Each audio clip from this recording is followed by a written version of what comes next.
There's no place for you at the table." That was the sentence my son uttered in front of everyone, with a smile that didn't seem to hurt him, but it shattered my soul. In a 5-star hotel, surrounded by lights, sparkling glasses, and soft music, those 8 words sounded like a final judgment. I didn't yell. I didn't cry.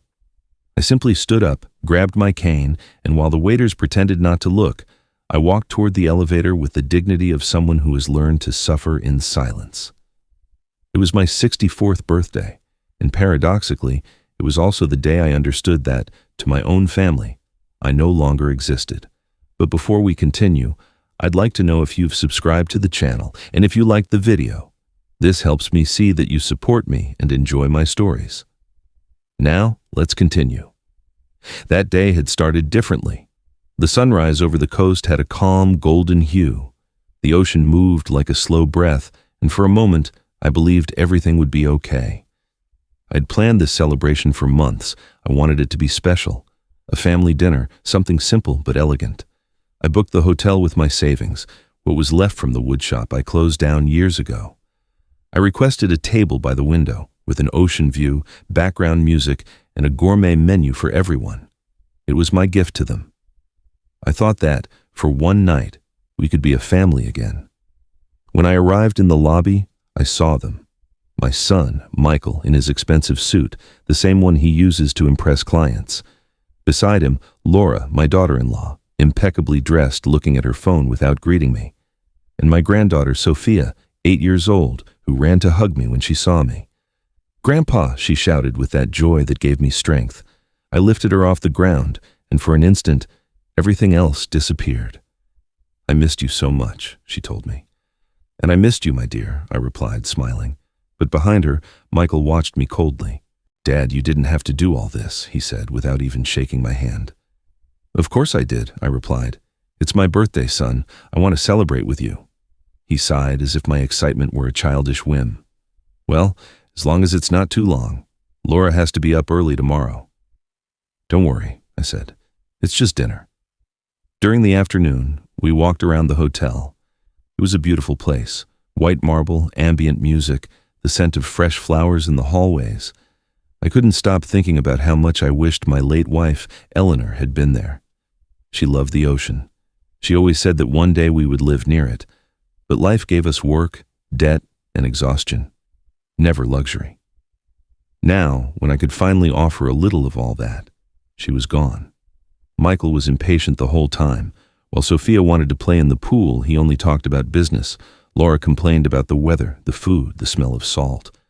I tried not to make them uncomfortable. I smiled, nodded, and pretended not to notice their annoyance. But inside, something was slowly breaking. When night fell, dinner was ready. The restaurant lights were warm, and the glasses sparkled like diamonds under the chandeliers.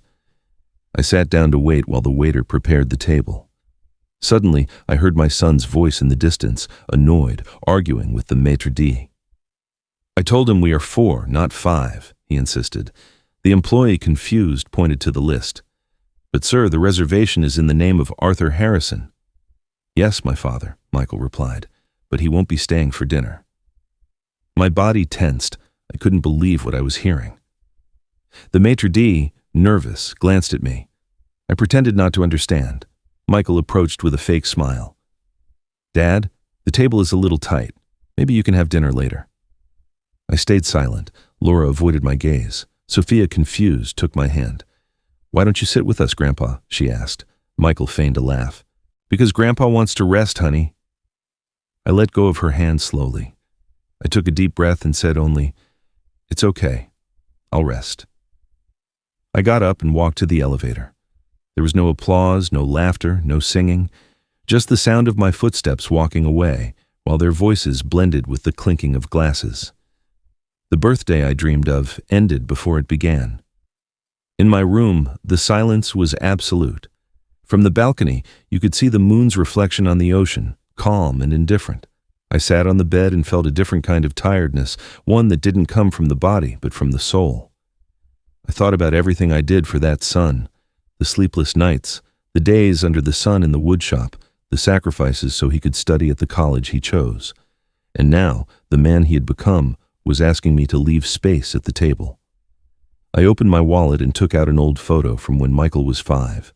Eleanor was hugging him on the beach, all 3 of us laughing.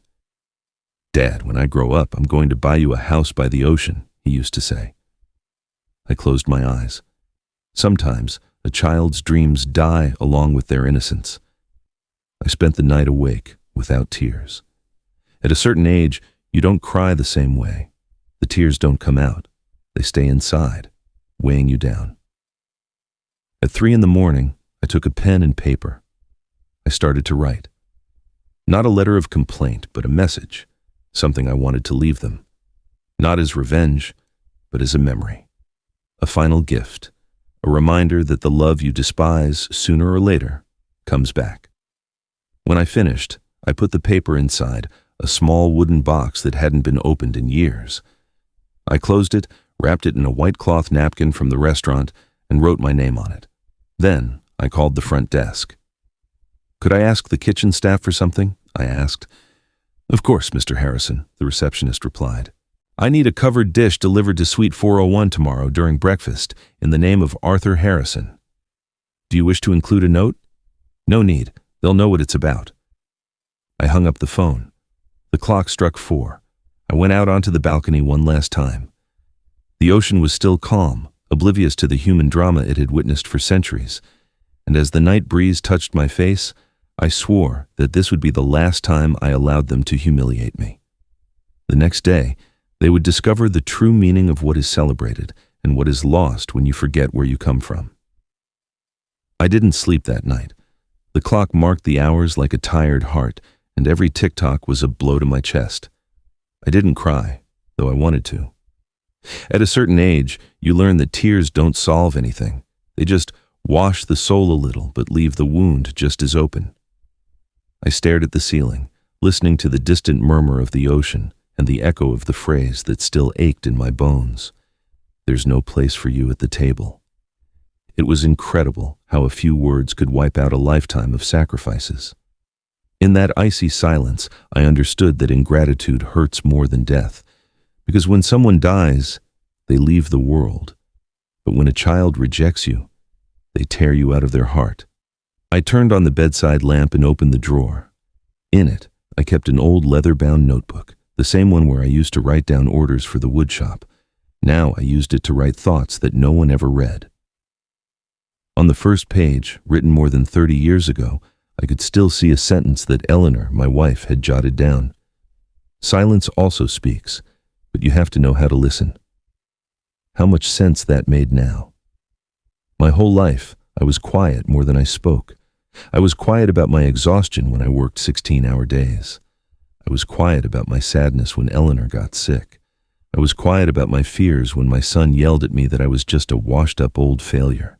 And that night, for the last time, I was quiet about my pain so as not to give him the satisfaction of seeing me weak. Silence had become my language, a language nobody understood, but that had been with me my whole life. When Eleanor died, Michael was just 15. I remember the smell of the hospital, the constant beeping of the monitors, and her cold hand in mine. "Promise me you'll keep going, Arthur," she whispered, "that you won't let resentment dim your light." "I promise," I told her, and for years I tried to keep that promise. I raised Michael alone. I cooked for him, took him to school, kept him warm on feverish nights, and worked twice as hard to pay for his education. I sold the old pickup truck I loved so much to pay for his college tuition. When he graduated, I cried silently from the back row of the auditorium. He didn't even look at me, but I felt proud anyway, because I believed all that effort would one day turn into love. How naive I was. Over time, the affectionate son who used to run and hug me became a distant man, ashamed of his blue-collar father. "Dad, don't come in your work clothes when you have lunch with me," he told me once. He said it with embarrassment, as if the sawdust on my hands stained his world. That sentence was the first crack. Then came the silences, the shorter and shorter visits, the calls he never returned, until one day he stopped coming. And I, in my fatherly foolishness, kept waiting for him every Sunday, making his favorite meal just in case. For years I waited. The sunrise found me writing in that notebook, not letters but memories. Each page was a silent confession. I wrote about how I met Eleanor on a rainy afternoon when she ran into my shop to take shelter with a broken umbrella and a smile that lit up the gloom. I wrote about the first piece of furniture I made for her, a cradle for Michael, carved with my own hands. And I also wrote about the day my son, at only 6 years old, asked me, "Dad, why do you work so much?" "So you won't have to," I replied. That was my curse, raising a son who never knew the value of sacrifice. Overprotected love is a slow poison. You give and give and give until the other person forgets how to be grateful. Mid-morning, I went down to the restaurant, not to eat, but to look at the ocean through the large windows. Tourists were laughing, families were toasting, and I felt like I was in another world, a world where happiness was foreign. A waiter approached me. He was young, tan, with sincere eyes. "Are you all right, sir?" he asked. I nodded. "Yes, son, I just needed some air." "I saw you leave the dinner last night," he said cautiously. "Did something happen?" I smiled. "Nothing that doesn't happen every day.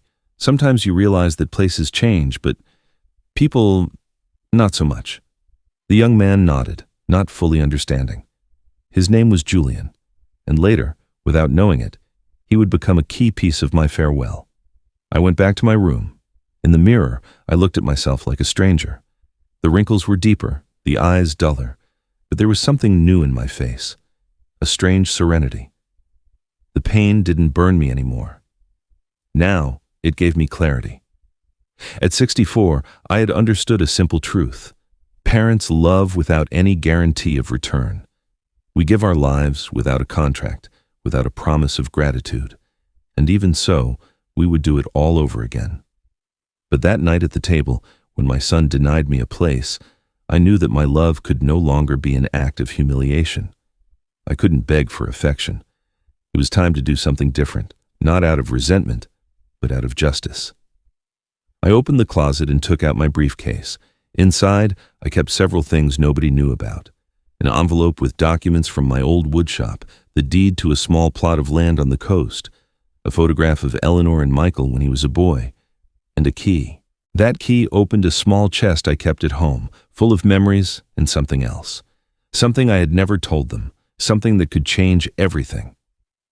I looked at the key for a long time, feeling that the moment had come to use it, to leave a message that time couldn't erase. That key, I realized, would be the heart of my gift. In the afternoon, I sat on the balcony. The ocean had a grayish-blue color, almost metallic. The boats in the distance looked like still points on the horizon. I took a deep breath. For the first time in a long time, I didn't feel resentment, just a melancholy calm, as if everything was already written. I thought about what I would do the next day, about the covered dish the waiter would deliver, about the look on my son's face when he opened it. And although many might think it was revenge, it was actually something else. It was my way of speaking after a lifetime of silence, my way of saying, without shouting, I deserved a place at the table too. I slept a little that night. I dreamed of Eleanor. She was walking on the beach, wearing the white dress from our wedding day. She looked at me and smiled. "It's time, Arthur," she said. "You've done everything you had to do." I woke up with dried tears on my face and a sense of peace I hadn't felt in years. The sun was coming through the window, and the ocean seemed brighter. I got up slowly, made a coffee, and drank it without rushing. The day of my real birthday was just beginning, and although no one knew it yet, it would be the most important one of all. To understand the end of my story, you have to go back to the beginning, because nothing I am, or anything I did, came from nowhere. It all started in a small woodshop, with cracked hands, the smell of varnish, and the constant sound of a hammer hitting nails. I spent almost my entire life there, shaping furniture and dreams. It was a humble place with worn walls and a tin roof, but to me, it was a temple. Every piece of furniture I made had a story. A table, a cradle, a chair.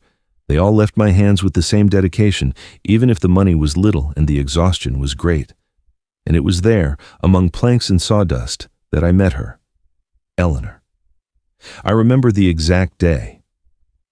It was a rainy April afternoon. I was closing up early because of the weather when a woman ran in, soaked, looking for shelter. She had a broken umbrella and a smile that could disarm any sadness. "I'm sorry. Can I wait here a moment?" she asked, with a soft voice that sounded like music to me. I nodded, and without knowing it, in that instant, my life changed. Eleanor was a seamstress. She worked in a nearby shop and sometimes passed by my street on her way home. After that rainy day, she started coming by more often, first to repair a piece of furniture, then, just by chance, until there were no more excuses, only a desire to be there. I was clumsy with words, but she filled every silence with her joy. She had a way of looking at you that made you feel seen, understood. We got married 2 years later. The wedding was simple, with paper flowers and music on an old record player. We didn't have much, but the love was enough. And when Michael, our only son, was born, I thought life had given me everything. I never imagined that same love, over the years, would become my deepest wound. Fatherhood took me by surprise. I remember the sleepless nights, the laughter, the first steps, the crooked drawings we hung on the shop wall. Eleanor said Michael had inherited my calm nature, but his smile was all hers. For years we were a happy family, the kind that lives on little but has a full heart. I worked from dawn till dusk, and still I always found time to read him a story or teach him how to sand a board. Michael grew up among wood, nails, and the smell of pine. When he was 8, he looked at me and said, "Dad, I want to be just like you." I smiled at him, not knowing that life would eventually erase that innocence. The change began when Eleanor got sick. A dry diagnosis without comfort, a heart condition, slow but irreversible. The shop became a battlefield between my need to work and my desire to care for her. There were days she couldn't get up, and I, with no resources, juggled between orders and medications. Michael was young. He didn't understand. He saw me as a weak, exhausted man who couldn't save his mother. I remember one night in particular, Eleanor was sleeping, and he came into the shop. "Dad, why don't you sell this place and get a real job?" His words were a blow. He was only 17, but he already spoke like a stranger. "This," I said, pointing to my tools, "is what gave me everything, son." "It's not enough," he replied, and left. That was the first time I felt I was losing him. Over time, the illness progressed and Eleanor got worse. Her days became short, her nights long. Before she died, she took my hand and said, "Don't judge him, he's young. Time will teach him what he can't see now." I nodded, tears in my eyes. She smiled weakly and added, "And when that day comes, don't return his pain with more pain. Return it with love."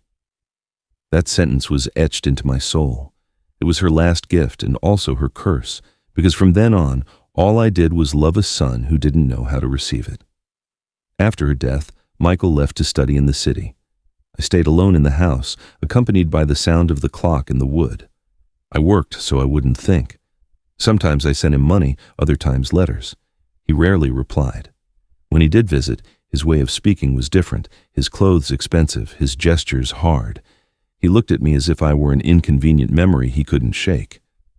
But still, every time I saw him walk through the door, something inside me lit up again. I'd make his favorite dish, tell him childhood stories, and pretend we were still the same. It was my way of keeping alive what was already dying. The years passed quickly. The shop started losing customers. Large factories replaced artisanal work. One day, I just closed the shutters for good. I put away my tools, wiped off the dust, and sat at the empty workbench. For the first time, I didn't know who I was without that place. My life had been spent in that shop, along with the love of my wife and the closeness of my son. And then, in that emptiness, I began to write. First, small notes, then reflections. It was my way of talking to Eleanor, of continuing our conversation. I told her how Michael barely called, how years passed without him visiting, how every birthday was lonelier. And yet, I never wished him ill, because a father's love doesn't disappear. It just transforms into patience. Until one day, unexpectedly, the phone rang. "Dad," a voice said on the other end, "I want you to meet your granddaughter." It was as if my heart leaped into my chest. I could barely believe it. I traveled to the city, brought gifts, old photos, and when I opened the apartment door, there she was. a little girl with huge eyes who looked at me and said, "You're my grandpa." I hugged her with my whole soul, and for an instant, I thought time was giving me a second chance. But it wasn't like that. Michael only let me see her for a couple of hours. Everything was fast, cold, controlled. I tried to hide my feelings, but I felt like a guest, not a father. As I was leaving, I told him, "Thank you for letting me meet her." He replied, "Don't get the wrong idea, Dad. I just want Sophia to see you before it's too late." Those words hurt me more than any contempt, because it wasn't a son speaking, it was a judge, passing sentence. From that day on, I knew my story with him was coming to an end. I could keep trying to get close, but there were no bridges left. He had closed his heart, and I had exhausted my strength. That's why, when I decided to organize the dinner at the hotel, it wasn't an act of nostalgia. It was my last attempt to salvage what was left, a farewell disguised as a celebration. And although they never understood, every detail, the reservation, the food, the wine, the table facing the ocean, was my way of saying goodbye to my own story. That night, when he denied me a place, I knew the cycle was complete. I had given everything, and the silence I had left was the only gift I could give in return. The Golden Coast Hotel rose in front of the ocean like a monument to luxury. 5 stars, polished glass, imported scents, rehearsed smiles. Everything sparkled. Everything smelled like money, like empty promises, like the elegance many mistake for happiness. As I rode the elevator up to my room, I watched my reflection in the stainless steel walls. A gray-haired man, a tired gaze, an old suit. I didn't belong there, but I didn't care. That night, for the first time in a long time, I wasn't trying to fit in. I just needed to see the world from the outside, like someone watching a play that no longer concerns them. The hotel staff treated me with respect. Employees always know how to recognize pain, even if they don't say it. They offered me a glass of wine when I arrived, and I accepted, more out of courtesy than desire. The taste was bitter, as if the glass remembered what had happened the night before. I walked through the lobby, admiring the paintings, the perfectly aligned flowers, the mirrors that multiplied the splendor, all so pristine, so cold. In every corner, families were laughing, couples were taking photos, children were running, and I was walking among them, invisible. Maybe that's how it was supposed to be, just another ghost in a hotel of appearances. The staff greeted me politely. "Good morning, Mr. Harrison," they said. "Good morning," I'd reply with a smile that didn't reach my eyes. No one imagined that this passing old man had decided to close his story in that very place. When I got to the restaurant, I ordered a coffee.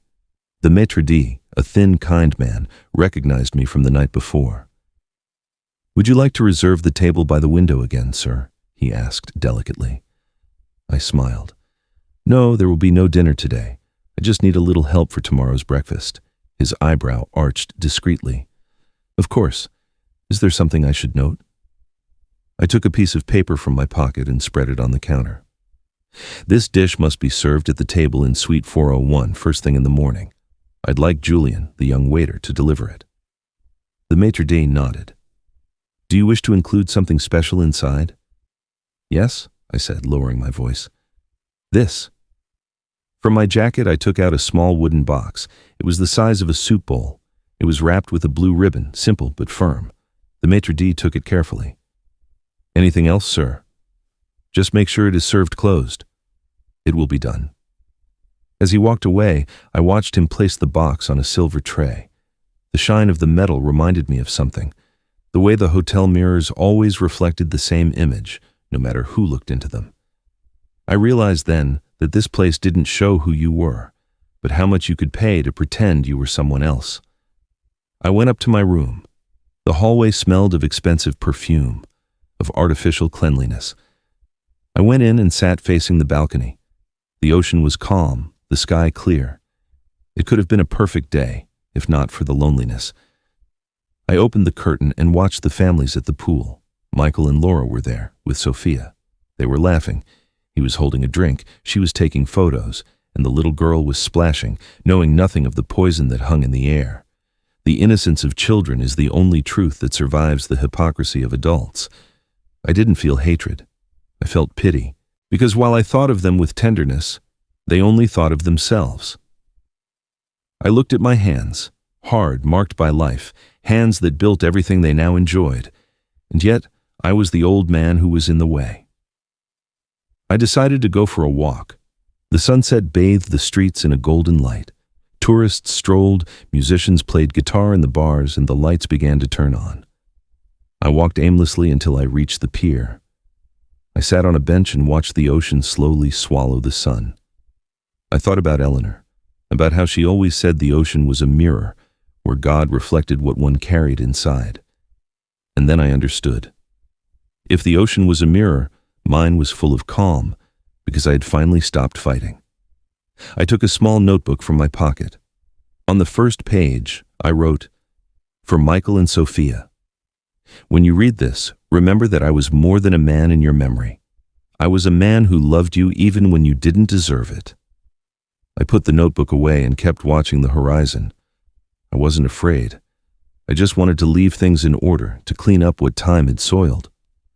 On my way back to the hotel, I ran into Julian, the young waiter. He had an honest smile, the kind you don't see anymore. "Good evening, Mr. Harrison," he greeted me. "Good evening, son. Do you have a minute?" "Of course, sir. I want to thank you for yesterday, for your kindness. Not everyone here knows how to see the soul behind an old suit." He smiled. "My father's also older, sir, and people treat him like he's invisible too. But sometimes I think the ones who are quiet are the ones who teach the most." His words moved me. I put a hand on his shoulder. "You're right, Julian. Silence teaches more than shouting." I took a bill from my pocket and extended it. He refused. "No, sir, that's not necessary."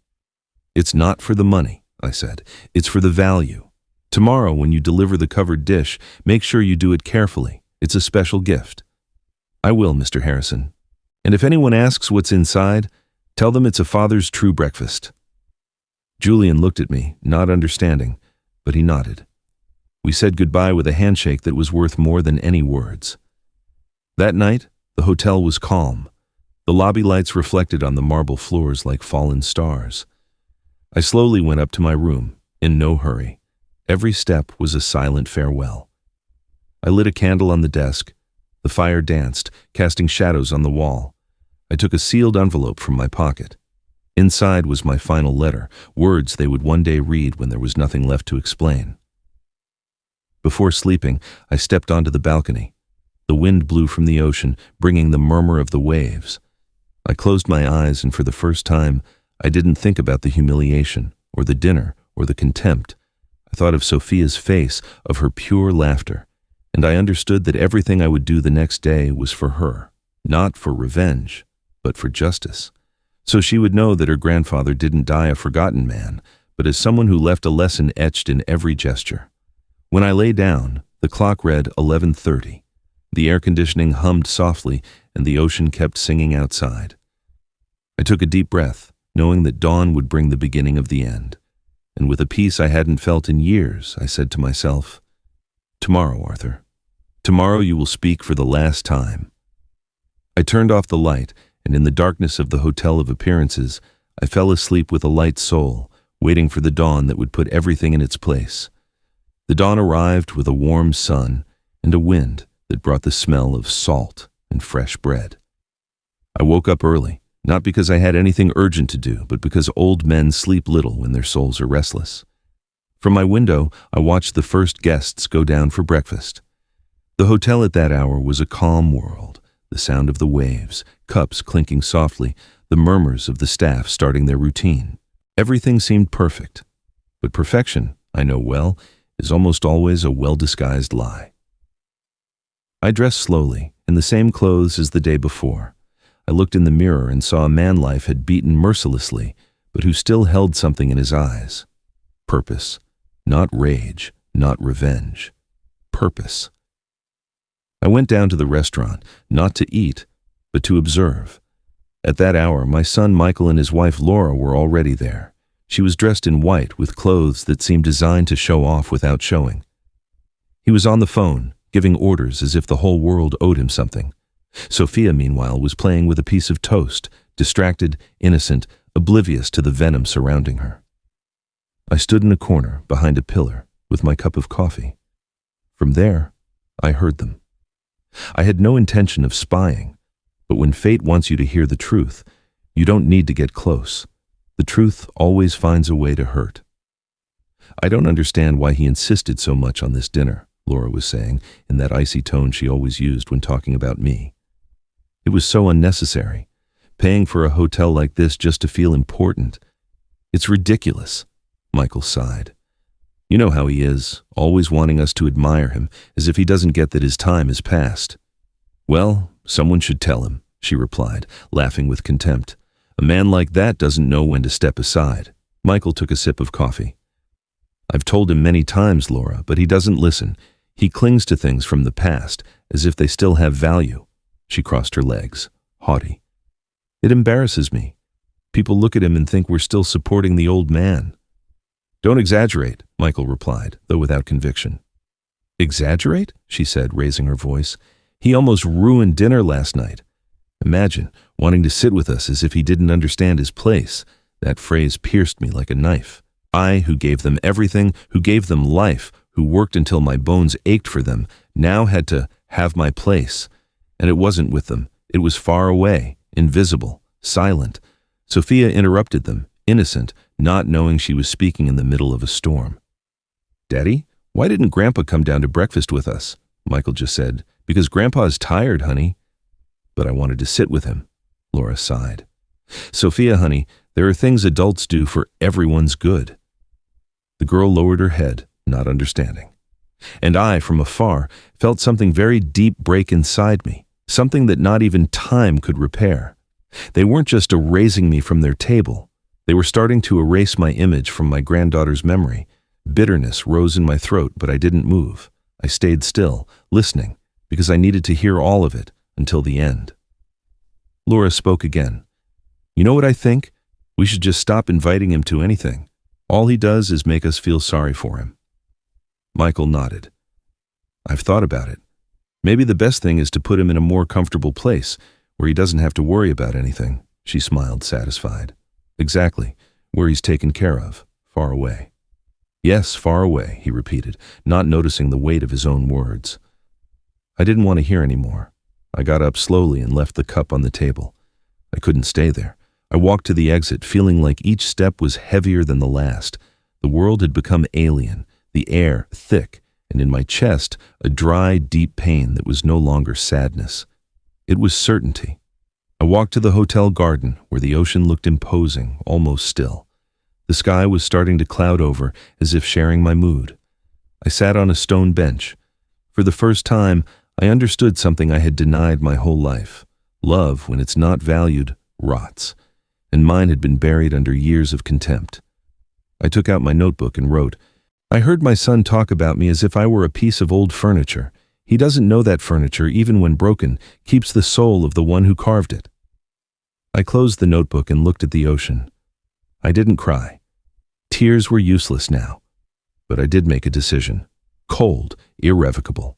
That very night, I would seal my fate and theirs.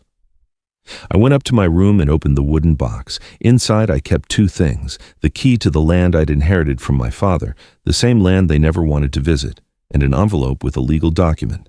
That land was in my name, free of debt, right by the ocean. It was small, but it had a little house I built myself. For years, I dreamed of leaving it to Michael. But that morning, I decided no. Not to him. To Sophia. The only one who still looked at me without judgment. That would be my last will. To leave my legacy to the one who had not yet learned to despise. At noon, I called Julian, the waiter. When he entered, he smiled, always polite. How are you today, Mr. Harrison? Calm, son. But I need you to, without fail, deliver the dish I asked you for tomorrow, yourself. Of course, sir, it's all ready. Good. I want you to wait a moment when you do and just watch the reaction, that's all. He looked at me with curiosity. May I ask what's inside? Just a memory, I replied, one that weighs more than gold. I gave him a small tip and thanked him for his kindness. You know, Julian, I said before he left, sometimes life forces you to say goodbye without saying the word. My father says the same thing, he replied, that the truest goodbyes are the silent ones. I smiled. Your father is a wise man. That afternoon, I stayed alone. The sky turned gray. The sea roared with force, and the wind beat against the windows as if it wanted to get in. I turned on a lamp, took the photo of Eleanor, and looked at it for a long time. It's done, my love, I whispered. I understand your lesson now. Because yes, Eleanor was right. I shouldn't return pain with pain. But a lesson doesn't always mean softness. Sometimes, teaching means letting others face the consequences of their actions. I put the photo on the table, closed the box, and took a deep breath. I didn't feel hatred, only peace. The same peace someone feels when, after many years, they understand that silence can also be justice. The silence of the afternoon mixed with the murmur of the sea and the distant clinking of glasses in the restaurant. Life went on, indifferent to the tragedies of men. I sat by the lobby window with my notebook open, watching the sun fall over the horizon. The sky was an orange color, almost golden, the kind you only see when the day dies with dignity. Maybe that's why I liked that moment so much. The sunset doesn't ask for permission, it just fades in silence. I'd been writing for a while when I heard a familiar voice behind me. "May I sit, Mr. Harrison?" asked Julian, the young waiter. I nodded with a smile. "Of course, son, sit down. I need some honest conversation." He sat across from me, with the humility and energy of someone who still looks at the world with hope. He was a simple young man, no older than 25. His uniform was spotless, but his hands showed calluses. I liked that. Hands say more about a person than words. "Sometimes I see you walking alone in the hotel," he said respectfully. "You remind me a lot of my father." "Oh, really?" I asked, curious. "Yes, sir. He also worked his whole life serving others. A good man, but people always treated him like he wasn't worth anything." "Then we have something in common," I replied with a half smile. Julian looked down. "Sometimes I think the world forgot how to respect elders." "It didn't forget," I said. "It just stopped looking." We were silent for a moment. He fidgeted with a napkin, nervous. "You know, Mr. Harrison," he continued, "my father says you don't demand respect, you show it." "Your father's right, but what if you've shown it your whole life and nobody sees it?" I asked. That question hit him. He looked at me, a lump in his throat. "Then, son," I replied, "respect becomes a legacy. Even if others don't understand it now, time eventually puts everything in its place." Julian nodded slowly, thoughtfully. "And your family, Mr. Harrison? Are they coming tomorrow?" I smiled bitterly. "Yes. Although they don't know it, they're coming to say goodbye." We were quiet for a few minutes. The sea breeze came through the lobby door, making the curtains move like waves. There was something about the silence that wasn't uncomfortable. On the contrary, it was healing. After so much noise, someone finally understood without asking too many questions. "Can I ask you something personal?" Julian said, breaking the calm. "Of course. Why did you prepare that special dish for tomorrow? I've seen many guests make strange requests, but none with the look you had when you asked." I laughed sadly. "Because it's not a dish of food. It's a dish of words." "Words? Yes," I replied. "There are things you don't say with your voice, and there are silences that are so heavy they can only be served covered." The young man frowned, not quite understanding. "I'm sorry, I don't think I understand." "You will tomorrow," I assured him. "When you deliver the dish, you'll see what it means. But I want to ask you something." "Tell me." "If my son gets angry, don't try to explain anything. Just give him the dish and leave the room. And if he asks for me, tell him I went for a walk on the beach and that the ocean, like time, doesn't give back what it takes." Julian looked at me with a mixture of confusion and respect. I think in that moment he understood, at least partially, that I wasn't talking about breakfast, but about a farewell. We spent a while longer talking. I told him some things about my life, the shop, the wood, the smell of varnish, the love for my wife, Eleanor. He listened attentively, with the curiosity that young people only have when they sense that old men's stories hide truths they haven't yet discovered. "My wife always said that love is like wood," I told him. "If you take care of it, it ages beautifully. But if you abandon it, it rots without you even noticing." "What a true saying," he replied. "She was, and she was right." I told him how Eleanor had taught me to forgive without stopping to set boundaries, how she warned me, shortly before she died, that resentment destroys the one who holds it more than the one who receives it. Julian listened without interrupting. When I finished, he stared at the sea and said quietly, "My mother always says that when a heart breaks, the silence sounds different." "She's right," I answered. "The silence of a man who has lost everything sounds like peace."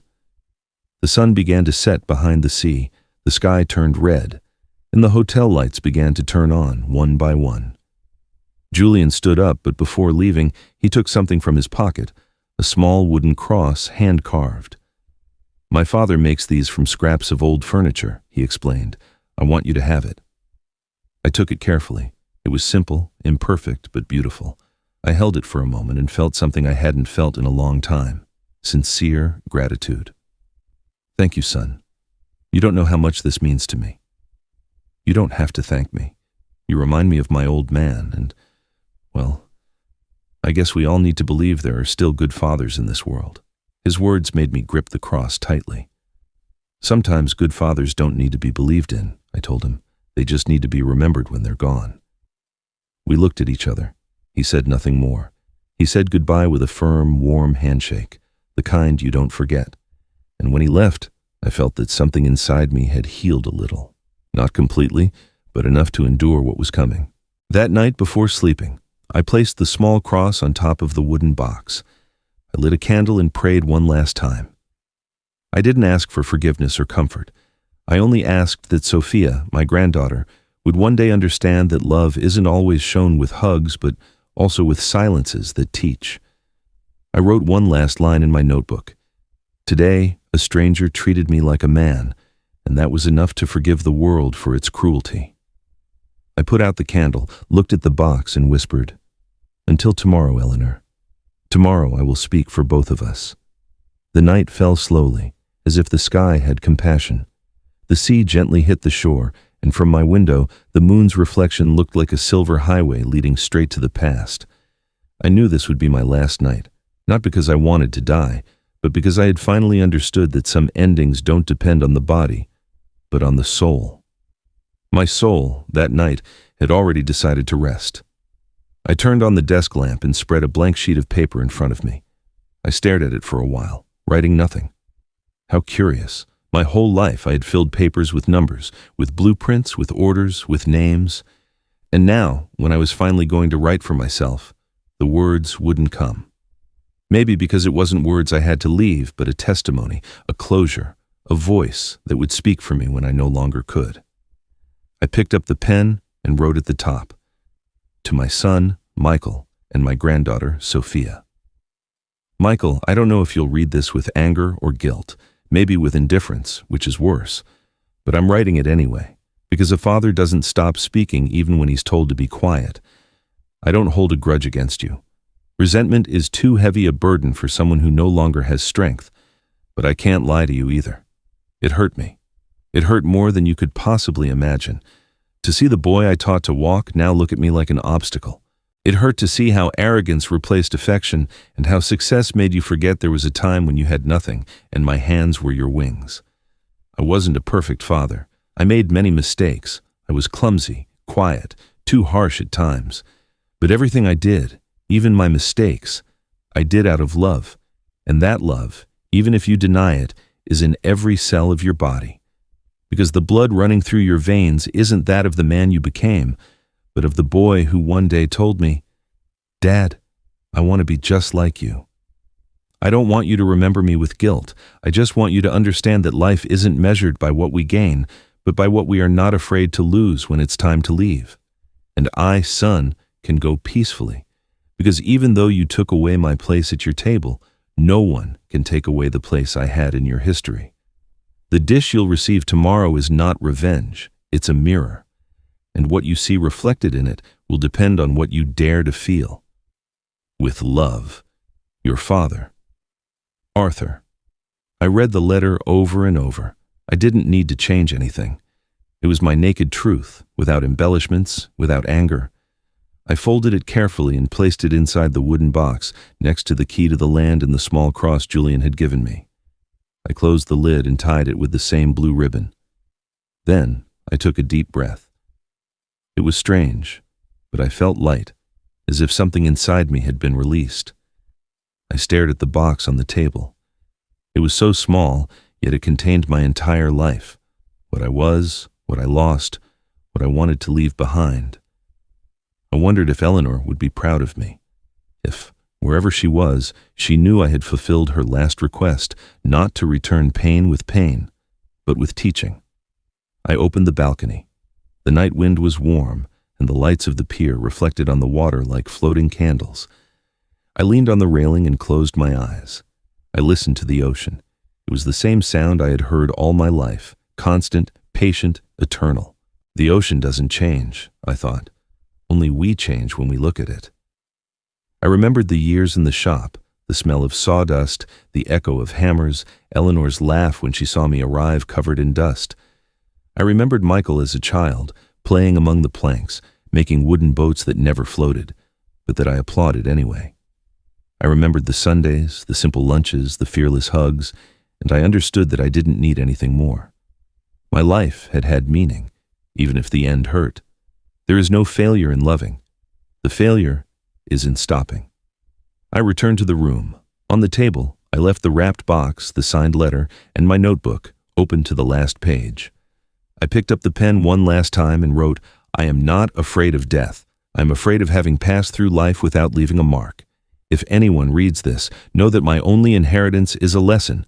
Love without gratitude rots, but the love that forgives blooms even in the silence." I closed the notebook and placed it next to the box. Then I turned off the lamp. The room was in shadow, illuminated only by the moon. Its light filtered through the curtain like a caress. I lay down on the bed, my hands on my chest. I thought of Sophia. I imagined her voice calling me Grandpa and her laugh as she ran on the beach. She didn't understand what was happening yet, but one day she would. And when she grew up, when she opened that box and saw her name on the documents, she would know that her grandfather wasn't a sad old man, but a man who chose to leave in peace, leaving love where there was only contempt. I closed my eyes. For the first time in a long time, I felt no fear or emptiness. I felt company. I felt Eleanor. I heard her say with that sweet voice that time could never erase, "You can rest now, Arthur. You did well." And then I smiled. The clock struck 2 in the morning. The hotel was silent, asleep, oblivious to my departure. On the table, the candle was still lit, its flame flickering with the wind that seeped through the slightly open window. I watched the flame until my eyelids grew heavy, and as sleep enveloped me, I thought that perhaps death wasn't the end, but the moment one is reunited with everything they loved. The last image I had before falling asleep was the reflection of the ocean on the ceiling. It seemed to be moving, alive, as if the water itself was coming to get me. I whispered, almost voiceless, "Until tomorrow, Eleanor." And the world became silent. A kind, deep, eternal silence. The sun rose early that day, as if the sky didn't want to miss what was about to happen. In the hotel dining room, the lights were soft, the china gleamed, and the smell of fresh coffee floated in the air. Guests came and went amidst laughter and trivial conversations. But at one table by the window, the same one that had been empty the night before, destiny waited in silence. Michael arrived with his wife and daughter. He was dressed impeccably, though his eyes were swollen. He hadn't slept well. Perhaps in some corner of his conscience, something weighed on him. Laura, on the other hand, seemed perfectly calm. She ordered breakfast in a hurried tone, complaining about the slowness of the service. Sophia fidgeted with a folded napkin, not knowing that in a few minutes her innocence was about to collide head-on with the truth. "Just order the usual, Michael," Laura said. "I want to leave early. I don't want to be late for the spa." He nodded distractedly, looking at his phone. Nothing seemed out of place until the maitre d' approached with a nervous smile. "Excuse me, Mr. Harrison," he said respectfully. "Mr. Arthur Harrison left a special instruction for this morning." Michael looked at him confused. "My father? What instruction?" The maitre d' gave a signal, and a young waiter approached with a silver tray. It was Julian. He held the covered dish with both hands, with a solemnity that clashed with the lightness of the room. Laura raised an eyebrow. What is that? A request from Mr. Harrison, Julian replied seriously. He said it should be delivered to his family during breakfast. Silence fell over the table. Sophia looked at the dish, intrigued. Is it a present, Daddy? Michael swallowed. I don't know. The waiter placed the tray on the table. The metal gleamed in the sunlight, as if hiding a secret. Would you like me to uncover it, sir? Julian asked. Michael hesitated for a second, then he nodded. The young man took the edge of the cloche and lifted the lid slowly. The metallic sound echoed in the dining room. Underneath, there was no food. There was a small wooden box wrapped with a blue ribbon, and on top of it, a folded sheet of paper. The air seemed to stop. Michael reached out a trembling hand. He took the letter and immediately recognized the handwriting. Firm, careful, unmistakable. His father's voice, the voice he had ignored so many times. Laura frowned. It must be another one of his sentimental antics. Be quiet, Michael said without looking at her. His fingers trembled as he unfolded the letter. He read it in silence at first, but as he went on, his breathing quickened. Every word was a direct blow to his conscience. I don't hold a grudge against you. It hurt me to see the boy I loved become a man who no longer looks back. The dish you'll receive is not revenge, it's a mirror. His hands were sweating, the paper trembled. Laura tried to lean in to read, but he pushed her away. Sophia, not understanding, watched him with wide eyes. When he finished, he sat motionless. The silence was so thick you could cut it. Finally, without a word, he lifted the lid of the box. Inside, he found 3 things: a simple, worn wooden cross, an old key, and an envelope with a legal document. Michael opened it. He read aloud, barely a thread of a voice. Deed of transfer of property in the name of Sophia Harrison. The world stopped. Laura was speechless. What does that mean? She asked, her voice cracking. Michael crumpled the paper in his fingers. It means that everything that was my father's now belongs to my daughter. The silence became absolute. Even the waiters stopped moving. Julian watched from a distance, respectfully, knowing something irreversible had just happened. Sophia, not understanding, picked up the wooden cross and held it in her little hands. Is this from Grandpa? Yes, honey, her father replied, his voice breaking. Then, why didn't he come to breakfast with us? Michael didn't answer. His eyes filled with tears. For an instant, he wanted to get up, to run to his father's room, to beg for forgiveness. But a dark feeling washed over him. Something told him it was already too late. He stood up abruptly, knocking over his chair. He ran toward the elevator. Laura followed him, confused. What's wrong, Michael? He didn't answer. He only said one short, trembling sentence. My father. He wouldn't have left this if he were still here. When they reached room 406, he pounded on the door. Dad! Dad, open up! Nothing. He pounded again. The echo in the hallway returned his desperation. The receptionist, alerted, brought the master key. They opened the door. The room was calm. The curtains billowed gently. On the table, there was a burnt-out candle, and next to it, an open notebook. On the last page, a sentence written with a firm hand. The ocean doesn't take those it loves. It only keeps them until their children learn to see. On the bed, perfectly arranged, lay Arthur. His hands rested on his chest, and on his face there was a peace impossible to describe. He didn't look like a dead man. He looked like a man who, at last, had rested. Michael fell to his knees. The sobs burst out of him without warning. He screamed over and over, the name he had avoided saying with affection for years. Dad! Dad! Laura stood frozen, unable to speak. Sophia, who had followed her father without understanding, approached slowly. She climbed onto the bed and rested her little head on her grandfather's chest. He's cold, she said quietly, but he looks like he's sleeping. Michael hugged her, crying uncontrollably, and for the first time, he understood what his father had meant by, the dish you will receive is a mirror. Because there, in front of Arthur's body, he didn't see a punishment. He saw his own misery reflected back at him and the price he paid for confusing pride with success. Hours later, after the body had been removed, Julian approached the desk. He carefully picked up the notebook and closed it. Before he did, he stroked the last line written, smiling sadly. Then he went out onto the balcony. The sea was calm.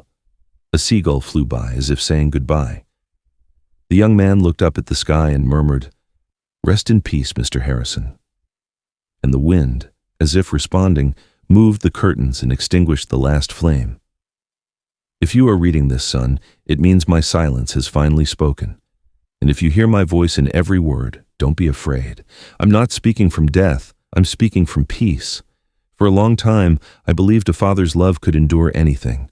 I thought it was enough to give, to be there, to sacrifice my own dreams for yours. But I was wrong. Love without gratitude becomes a chain, and I spent too many years dragging yours. I'm not writing to reproach you. Life will take care of showing you the weight of your decisions.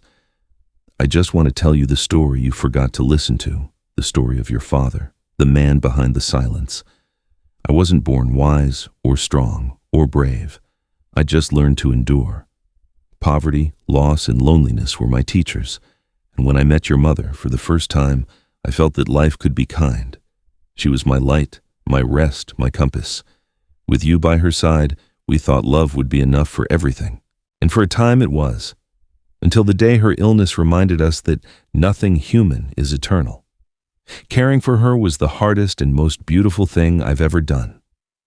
I sometimes wonder if you remember her hands, her voice, her laugh. Maybe not, you were very young, but I still hear them every night. She asked me, before she left, to never return pain with pain. Teach him the value of love, even if he denies it, she told me. I kept that promise until my last day. I know you didn't understand my silences, son. I know you thought I was quiet out of weakness, but being quiet was the only way I found not to lose you. If I yelled, you hated me? If I was quiet, at least you still came by every once in a while. And I preferred to see you once a year than to never see you at all. That's why when you mocked me, when you called me a washed-up old failure, when you turned your back on me, I smiled. Not because it didn't hurt, but because I knew that life, sooner or later, puts us in front of our mirrors. And mine had your face. That night at the hotel, when you denied me a place at your table, I felt something inside me go out. But it wasn't resentment I felt. It was compassion, because I understood that the man in front of me was no longer my son, but a reflection of my own mistakes. I loved you so much that I let you get used to having things you didn't earn. I gave you so much that you forgot how to be grateful. And still, son, even knowing that, I kept loving you. When I went up to my room, I didn't cry. I just thought it was time to speak without words, to leave a message you couldn't interrupt or reject or turn into shame. That's why I wrote this letter. I'm not asking you to forgive me. I have my own faults, for protecting you too much, for not showing you what it costs to earn a living, for hiding the harshness of the world, thinking I was doing you a favor. I was a good father, but a bad teacher, and you were my most beloved student. Don't ever forget, what you did doesn't take away the love I have for you, only the right to keep expecting it from you. Inside the box, I left 3 things. The wooden cross that a young waiter gave me, so you remember that there's always someone humble willing to give you what the rich never offer. Respect. The key to the land by the ocean, so you know that even in my final hour, I thought of your daughter. Sophia represents what you once were, innocent, clean, without arrogance. I am leaving my inheritance to her, not as punishment, but as hope. I want her to have what you forgot to value, a home that isn't bought, but built with love. And finally, this letter, my voice, my truth, my farewell. There is something I want you to understand, son. There is no 5-star hotel that can save you from an empty heart. Elegance without empathy is just a mask, and the applause you seek outside will never fill the silence you left at home. One day, when you are the father being ignored, you will understand what I felt that night. I hope, when that moment comes, you remember my words and choose to be different, because nothing humbles a man more than seeing the indifference he sowed reflected in his own children. If Sophia ever asks who her grandfather was, tell her he was a man who loved too much, who believed too much, who waited until the very end. Tell her he wasn't perfect, but he did everything he could.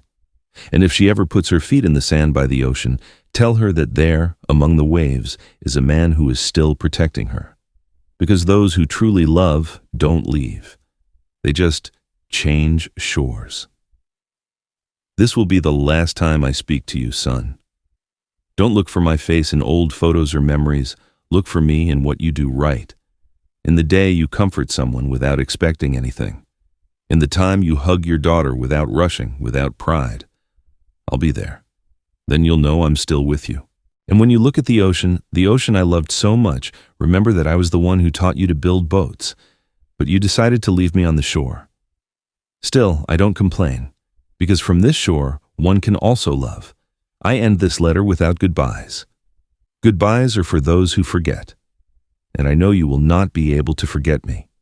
Because no matter how far you run, no matter how much noise you make, my voice will be there, in the depths of your conscience, repeating the same thing I told you when you were a boy. I'm proud of you, son, even if you don't understand it yet. The letter ended there, but its words hung in the air, vibrating as if the paper itself was breathing. Michael held it with both hands, and for the first time, he understood what true love was.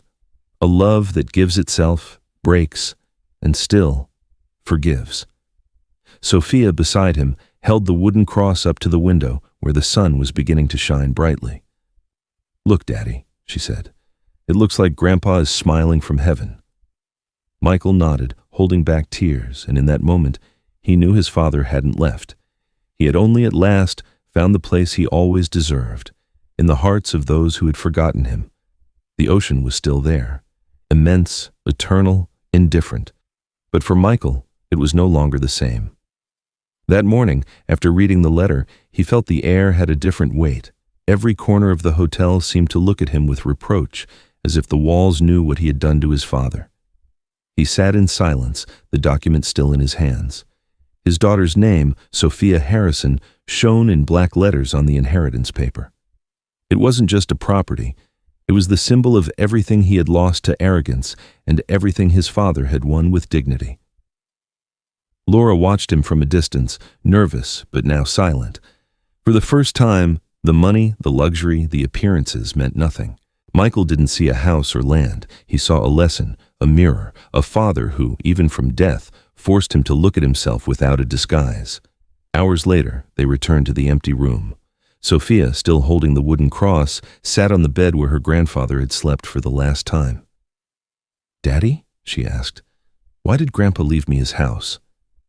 Michael took a deep breath, searching for words that wouldn't hurt. "Because Grandpa knew that you wouldn't forget him." "I love him very much," the girl said, hugging the cross. "And he loved you more," he replied, barely holding back his tears. He knelt in front of her. For the first time in years, he looked at his daughter with the same love his father had looked at him when he was little. And he understood with cruel clarity that you don't teach love with gifts. You teach it with presence, with respect, with humility. The next day, before leaving the hotel, Michael made a request that surprised everyone. He asked that room 406 be left closed for a few days, without guests. "I want the air to rest," he said. He left white flowers on the bed, and by the window, the wooden cross his daughter had held. The ocean continued to break against the rocks, tireless, wise. Michael looked at it and whispered, his voice broken, "Thank you, Dad, for continuing to teach me, even from the silence." Sophia took his hand. "Will we come back to the ocean one day, Daddy?" He nodded. "Yes, honey. But when we come back, it won't be to a hotel.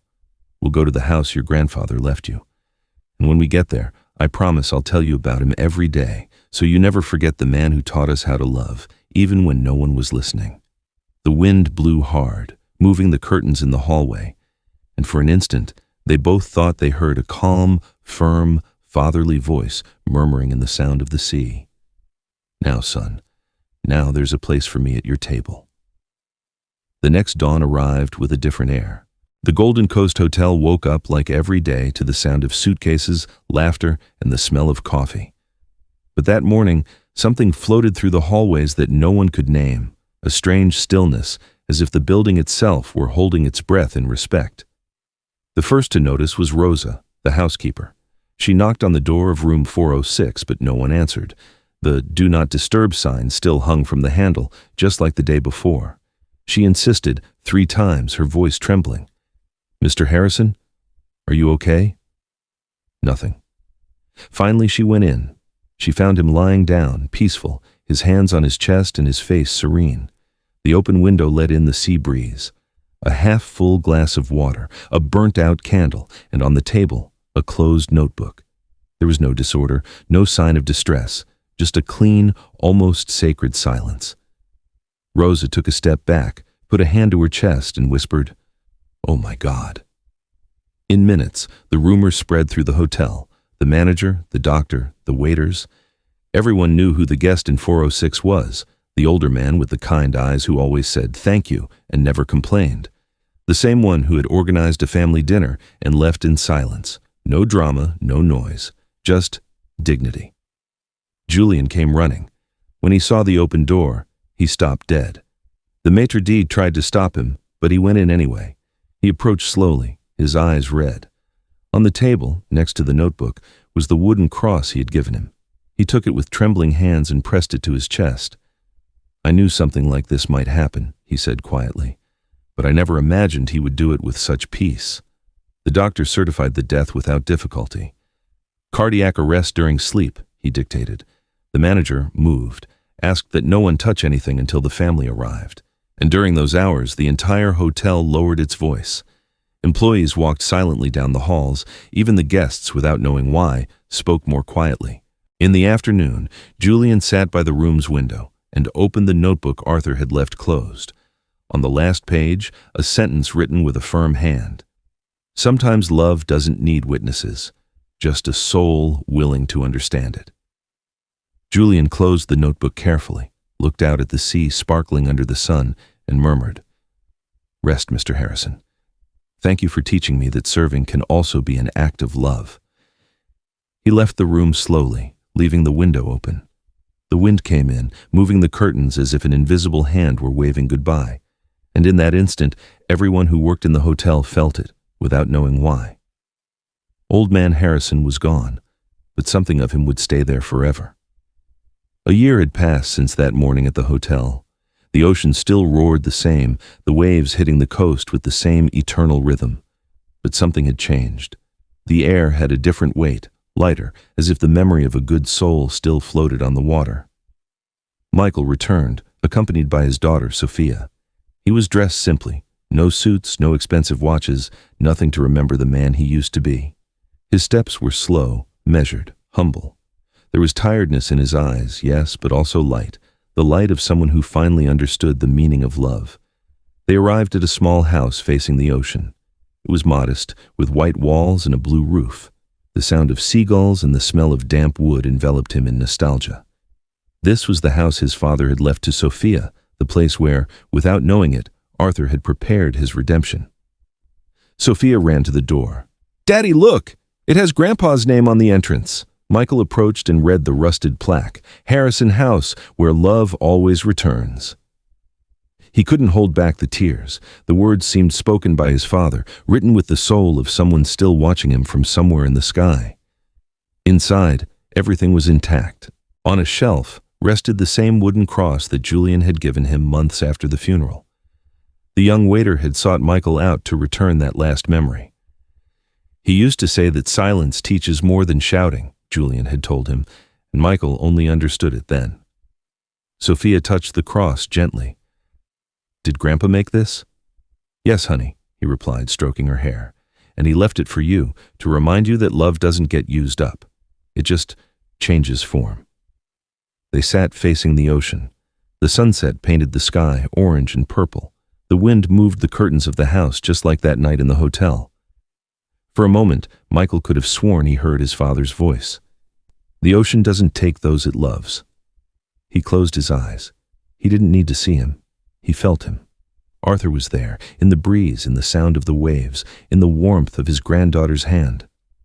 Sophia rested her head on his shoulder. "Daddy, do you think Grandpa can see us?" Michael smiled, looking at the horizon. "Yes, honey, and I'm sure that now, finally, he's smiling." The sun sank into the sea, leaving a golden glow that seemed to never fade.